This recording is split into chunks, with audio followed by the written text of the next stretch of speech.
Alright, it's Saturday and that means it's time for week 3 of Tap the Wire. So we're heading into our third week already. Hope your guys' teams are doing well. So here's 5 guys that you should be adding this week, especially for you Blake Swihart owners.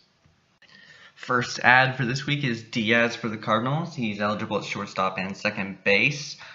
He's won the shortstop position over Greg Garcia or Jed Jerko, and he has been hitting great. He hit another home run today, a 3-run blast, and he's hitting over 400 with 2 home runs, 5 doubles, and a triple. If you have someone like Tulo in your lineup who's not hitting well, he would be a nice ad to play until Tulo hits better, and with his eligibility, he could be a very useful bench player for you.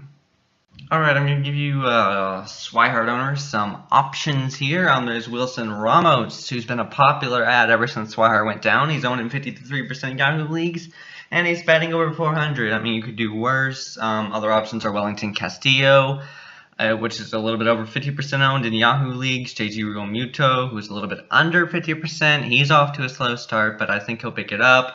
Montero and Nick Hundley, but also Nick Hundley might have a concussion. They don't really know, so that's something to monitor. But if it's nothing major, I would probably rank them Ramos, Castillo,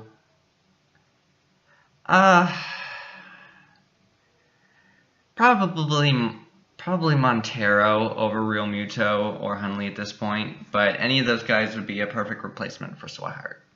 Alright, owned in 19% of leagues, Adam Connelly, who showed some strikeout potential, struck out 9 in 6 innings against the New York Mets. He's been a popular ad in most leagues I've been lately. And so if your pitching staff is struggling, which a lot of people's aren't, there's been some really good pitching so far in this season. He's a must-own there. Number 4, we got Nick Castellanos. He is yet to walk this season, but he's got 2 home runs and hitting in a good lineup, batting over 300. He hasn't taken a walk, and you know I do love my hitters that have good plate discipline, but with off to the hot start, he's worth the ride until he cools off. Number 5 is Joey Rickard. He's hitting in that amazing Orioles lineup. I mean, if you saw their game Friday, which is today for me when I'm recording this, Trumbo had 2 home runs in 1 inning. They had 9 runs that inning, and he's hitting near the top of a really good Orioles lineup, especially if you have a guy like Parra or Paulson, who the Rockies seem to be sitting against lefties, although Parra is going to be playing a little bit more with Blackman out. He's a pretty good guy to start, especially I would start him over Paulson, and I would play him on Parra's off days. Alright, it's time to get out those binoculars because it's time for this week's watch list. Rich Hill, again, makes the watch list like he did last season. I had him starting in most of my leagues this week, and it wasn't that great. Didn't make it 5 innings against the Royals. He did have 6 strikeouts.